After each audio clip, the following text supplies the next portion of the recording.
എല്ലാവർക്കും നമസ്കാരം. ഈ മാസം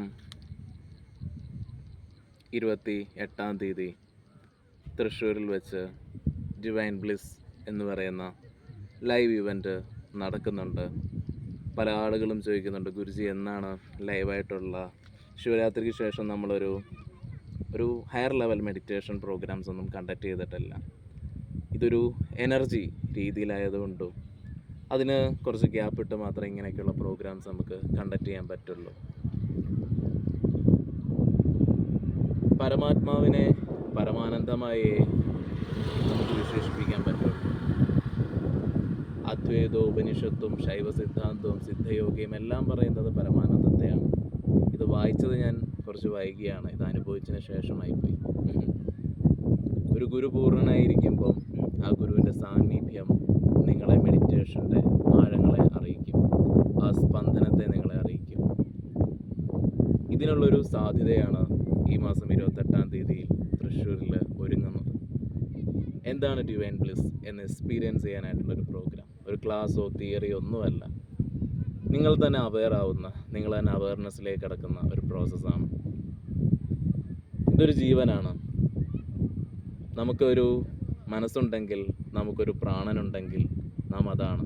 രൂപത്തിലൊരു കാര്യമില്ല. ശാസ്ത്രീയ വശങ്ങളിൽ നമുക്ക് ഭൗതിക കാഴ്ചപ്പാടിനെല്ലാം ഉണ്ടാക്കാൻ സാധിക്കും. ഭൗതിക കാഴ്ചപ്പാട് ഒരിക്കലും നമുക്കൊരു പൂർണ്ണത്വത്തെ അതിന് നൽകാൻ പറ്റില്ല. അതെല്ലാം അതിൻ്റെ ആയിട്ടുള്ള സമയപരിധിയിലാണ്. ഇതൊരു ജീവനാണ്. ഈ ജീവൻ ബന്ധപ്പെട്ടിരിക്കുന്ന ഒരു സോഴ്സ് ഉണ്ട്. അതിനെ നാം എക്സ്പീരിയൻസ് ചെയ്യാനായിട്ടുള്ള ഒരു പ്രോസസ്സാണ് ഇതേപോലെയൊക്കെയുള്ളത്. ഇതുവരെ ഗുരുജി കണ്ടക്ട് ചെയ്ത പ്രോഗ്രാമിൽ ഓരോ വ്യക്തികളും മനസ്സെങ്ങനെയാണ്, മനസ്സ് എല്ലായിടത്തും പോയി ബന്ധപ്പെട്ടിരിക്കുകയാണ്. നിങ്ങളിപ്പോൾ ഈ വീഡിയോ കേട്ടുകൊണ്ടിരിക്കുമ്പോൾ തന്നെ എത്രയോ ചിന്തകൾ നിങ്ങളുടെ മനസ്സിലൂടെ ഓടിയിട്ടുണ്ട്. ഇത് ഏകാന്തമാവാൻ പഠിക്കുക. ഏകാന്തമാവുമ്പോഴാണ് നമുക്ക് കാര്യങ്ങളെ മനസ്സിലാക്കാൻ പറ്റുള്ളൂ. ഒറ്റയ്ക്കാവുക എന്ന് പറയുന്നത് അത് വേറൊരു രീതിയാണ്.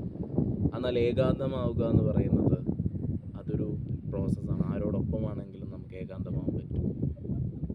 ആ ഏകാന്തത നമുക്ക് നൽകുന്നൊരു വ്യക്തതയുണ്ട്. അത് ധ്യാനമാണ്, ഏകാന്തതയ്ക്കുള്ള വഴി. അതിനുള്ള ശക്തി ഗുരുകൃപയാൽ തുറക്കുവാനായുള്ള ഒരു അനുഗ്രഹ ദിവസമാണ് ഈ മാസം വെച്ചിരിക്കുന്നത്. നിങ്ങൾക്ക് ഓരോരുത്തർക്കും വന്നു ചേരാം. എല്ലാവർക്കും നമസ്കാരം.